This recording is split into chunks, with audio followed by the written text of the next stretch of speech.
I've been traveling to Iceland for about 11 years now. The Highlands still surprise me every time, but going into this trip I realized that my way of photographing them was becoming a little bit predictable. I could go wide and describe the scale of the place. I could fly the drone and show it from above, or I could just use my 50 to 140mm to simplify the landscape as I've done many times. This time though, I didn't want to go wider or higher. I wanted to stay on the ground and look deeper. I just wanted to shake things up a little. So I brought the Sigma 100-400mm and on a Fujifilm camera that gives you roughly the same angle of view as a 150 to 600mm lens on a full frame. Now, before the trip, I genuinely wondered whether 600mm might be completely ridiculous for landscape photography. Well, it wasn't. Hi, I'm Andrea Livieri, I'm a travel landscape photographer, and in this video I'll take you through the Icelandic Highlands,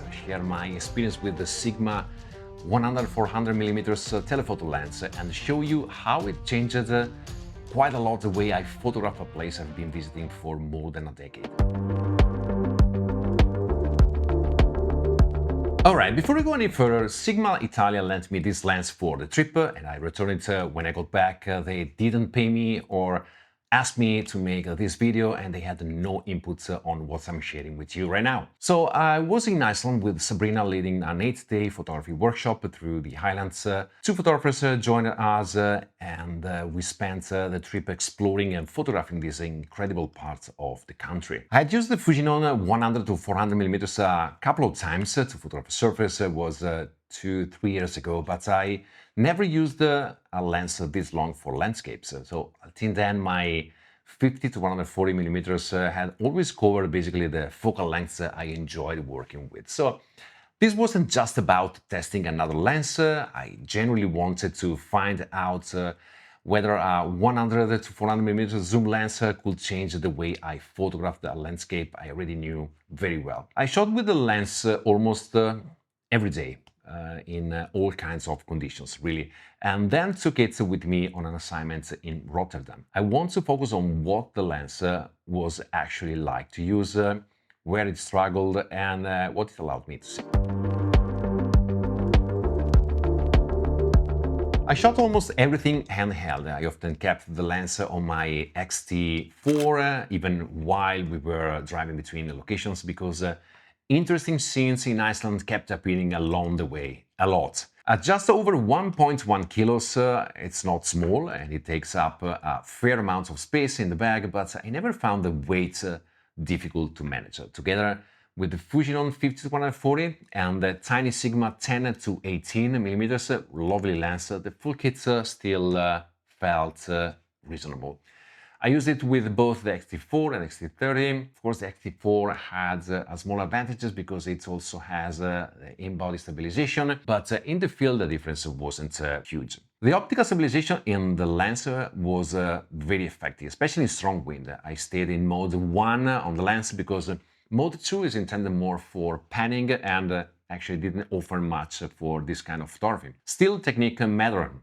Stabilization doesn't suddenly make a 600mm equivalent view behave like a normal lens. I held the camera firmly, used fast enough shutter speeds, raised the ISO when necessary, and often used continuous low-speed burst mode. This is very key. A short burst helped because between gusts, one frame was often sharper than the other. I would rather accept a little noise than lose a photograph to motion blur. Then, in practice, the f5 to 6.3 maximum aperture never cost me a photograph in the Highlands. I have no problem using ISO 640, for example, or going higher when necessary. So a perfect clean file isn't much use if the photograph is blurred. Now, what about image quality? Overall, it's very good, I think. In practice, sharpness stayed very consistent throughout the entire focal range, including at 400mm. That's something I'm generally happy with, because I never felt I had to avoid the long end when the composition needed. This Lamaneluga frame is a good example. I made it at 400mm, so 600mm equivalent full frame, and the fine detail still holds up very well at the very end of the zoom range. And I saw the same thing across the rest of the files. But before judging any telephoto lens at 400mm, there is another kind of softness you need to recognize, and that many people don't talk about. I took these two photographs in Rotterdam, one right after the other, and look at the IKEA sign and the structures around it. The details don't simply become softer. The letters and the edges actually change shape between the two frames. So the lens hasn't changed in a fraction of a second, the air between me and the subject has. That's the atmospheric distortion. If a lens is softer, that softening usually looks much the same from one frame to the next. Atmospheric distortion, on the other hand, is different. Fine details wobble or shift. So that's why I would never judge the sharpness of a telephoto lens from one distant photograph, or assume that a soft-looking image at a 400mm is automatically a problem with the lens. The corners are a little softer than the center, but they remain very good. And because this is a full-frame lens on an APS-C camera, the sensor uses only the center of the image circle, where performance is usually strongest. As for chromatic aberration, I didn't see much after correction. Distortion and vignetting were also minimal, and Lightroom applied the built-in correction automatically. I also photographed some backlit scenes without the hood and didn't see any serious loss of contrast or problem with flare. The colors also matched my Fujinon files very well. When I edited photographs from the same trip, I didn't notice any obvious difference. Once I looked at all the files from Iceland and Rotterdam and kept the atmospheric conditions in mind, I felt confident about the lens's optical performance. So overall, I think Sigma did a very good job here. Well done! There was another reason I wanted to photograph the Highlands this way. Over the last few years, a lot of photography we see from Iceland, especially from the Highlands, has been made with drones. Now, just to be clear, I have absolutely nothing against that. I use a drone rarely myself, and these places look incredible from the air. But honestly, I've become a little bored of seeing them represented almost exclusively that way. We often see wide aerial views and vertical panoramas that show an entire river system, crater or valley, and they can be really spectacular, but they don't always show what it feels like to walk through that landscape. They don't always show the sand under your boots, the volcanic formations rising in front of you, and also the small details that appear and disappear as the weather moves through. So that's what I wanted to explore with the Sigma 100 to 400. I wanted to stay closer to the ground, to the details you notice when you actually walk through the landscape. Of course, one view is not better than the other, but because the aerial view has become so familiar nowadays, looking closely from the ground can feel a little bit fresh again. And a long lens makes you do exactly that. This is one of the photographs that answered that first question. I made it near the long end of the zoom from where I was standing. None of my shorter lenses could isolate this relationship without a heavy crop. Here, that kind of reach wasn't ridiculous. It was actually what the photograph needed. The Highlands are enormous. You have mountains, braided rivers and volcanic formation in almost every direction. The natural reaction is to include everything, but including everything doesn't necessarily say anything. So starting at 100mm meant I couldn't simply zoom out whenever the composition became difficult. I had to actually decide what mattered, remove what didn't, and find the smaller stories inside the larger landscape. I made this small series in the Langisjord area at around 5 in the afternoon. The valley was enormous, with rivers weaving between small lakes and volcanic mountains beneath a cloudy sky. So exactly the kind of view that makes you reach for a wide-angle lens. Now, the light itself wasn't particularly dramatic that day. There was no spectacular sunset or anything like that, but it kept changing. Small patches moved across the landscape as the clouds were pushed along by the wind. Every few seconds, the scene changed and new compositions appeared. I moved throughout the zoom range depending on what the light was doing. Sometimes I kept more of the wider landscape in the frame, at other times I isolate a much smaller relationship within it. And also occasionally moving just a couple of steps sideways was enough to line up the elements and make the composition feel more natural. None of these photographs describes Langesjord as a whole, of course. They are fragments, really, but together I think they come closer to how the place felt that afternoon. At Lummenalugar, the long end helped me pick out hikers moving through the small parts of the landscape. Around Melifell, I could isolate jeeps crossing an impossibly large landscape. Those small human figures gave the images a clear point of attention. They also showed the scale and added a little action to an otherwise still landscape. That was probably what I enjoyed the most. The lens made me look at the Highlands almost through a microscope. So by this point, the lens had already answered my creative question. But would I actually choose it over Fujifilm's alternatives? Well, that came down to a few practical details and one accessory that isn't included but matters more than you might expect. In the Highlands, the details that seemed minor on paper matter much more in practice. Build quality feels very good and the zoom ring is smooth and precise.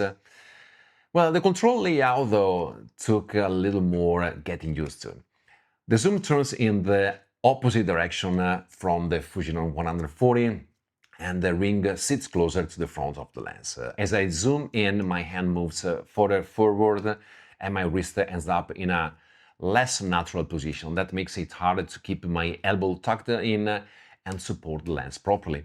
It sounds minor, but these focal lengths ergonomics have a real effect on stability. I also miss the aperture ring. Once you are used to having one, it's very difficult to go back. In strong wind and sand, changing the aperture directly on the lens is simply quicker. The zoom lock was extremely useful while hiking or using my Peak Design capture clip. Without it, I noticed a little zoom creep, but nothing dramatic.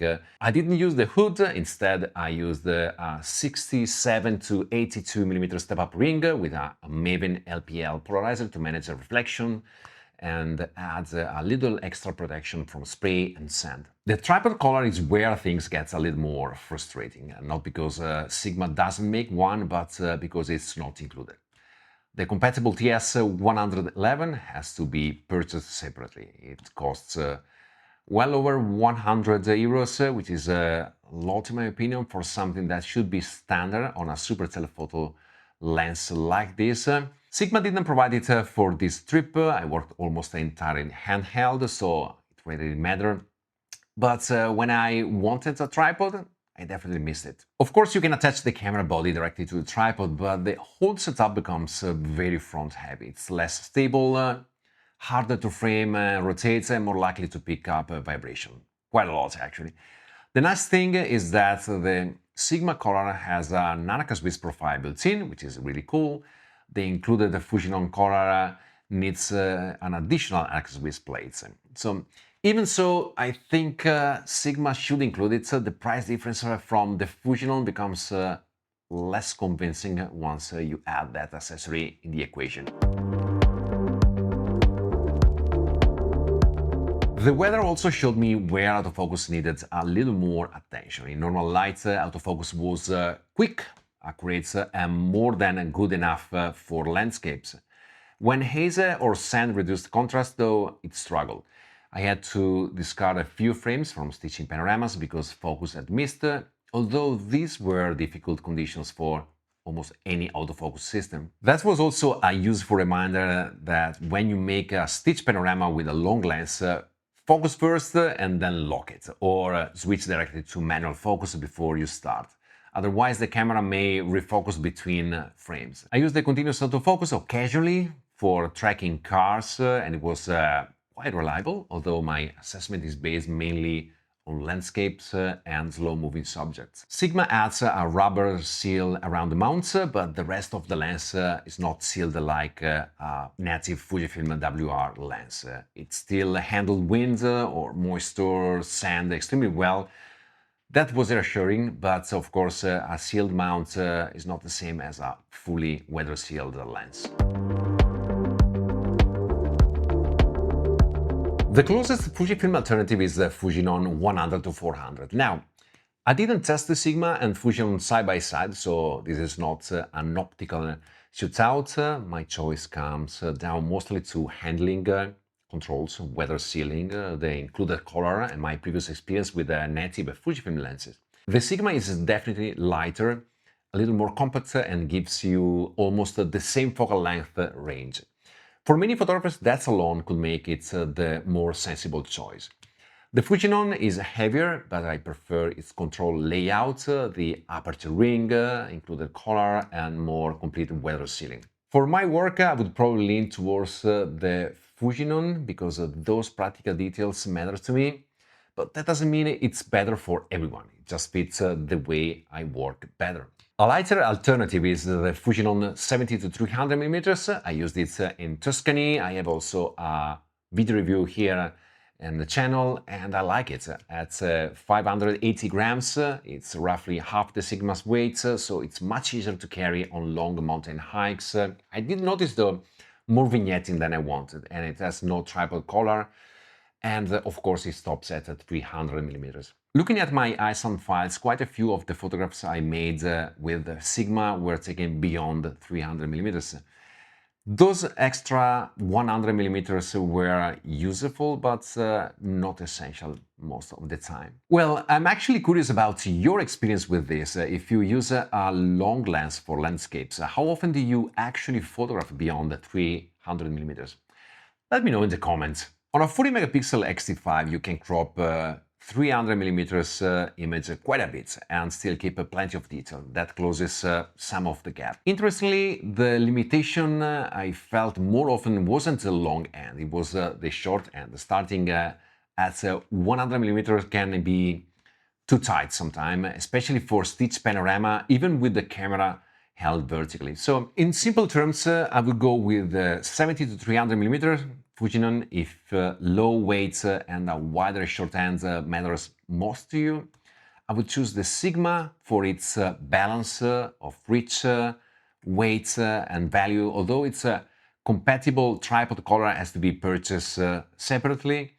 And I would pick the Fujinon 100-400 if you prefer the native Fujifilm control layout, more extensive weather sealing and having the tripod collar included. And you are comfortable, of course, with the extra weight and cost.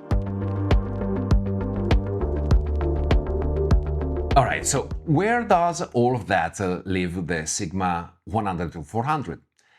Well, what I valued most in Iceland wasn't the extra reach, it was how the lens made me pay attention to parts of the landscape that help define the highlands, but are very easy to overlook.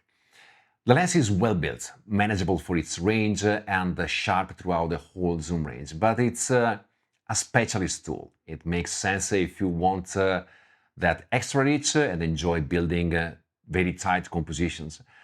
I would skip it if you need one lens for general travel or regularly want to start wider than 100mm. Overall, I really enjoyed using the Sigma. It gave me a very different experience of a place I've photographed for many years and reminded me how much there is still left to explore. So if there is anything else you'd like to know about the Sigma 100-400 or my experience using it in Iceland, just leave me a question down below in the comment section. If you'd like to see more from Iceland and Rotterdam, I've linked my 2026 Iceland Highlands field report down below. I will add also my Rotterdam article as soon as it's published. Make sure to check out andrealivieri.photo.com, where you will find more photography articles, details about my upcoming workshops, including the new open priority list for our 2028 Iceland Highlands workshop and my free newsletter. If you subscribe, we'll also invite you to live events such as the Field Lab, where we go much deeper into composition, fieldwork and post-processing. As always, thanks so much for watching, and I'll see you in the next one. Ciao!